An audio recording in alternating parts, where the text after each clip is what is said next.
8 sektor ng gulayan sa isang barangay sa Santa Maria, Ilocos Sur nagsilbing palengke ng mga residente. Silipin sa Balitang Agri, hatid ni Ivy Hernando. Kung may strawberry picking ang La Trinidad, Benguet at grape picking ang Bawang La Union, sa Santa Maria, Ilocos Sur, samot-saring gulay ang iyong mapipitas. Mayroong 8 sektor ng gulayan ang bawat opisyal ng Barangay Lubong na tinawag nilang natingan sa ngakarubaan o gulayan sa barangay.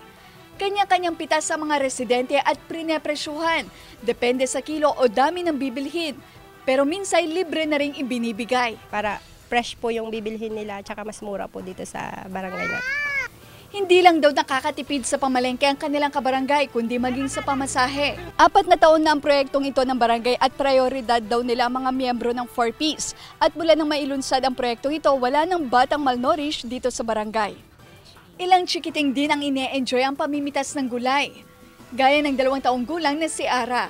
Anong tiket mga gulay, bebe? May tiket mo ka no? Sitaw.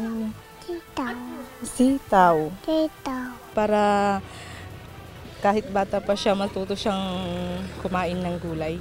Meron po, may tanim po akong upo tsaka sitaw din po dun sa bakuran namin. Para makalibre din po sa kasi minsan po mahal pong gulay.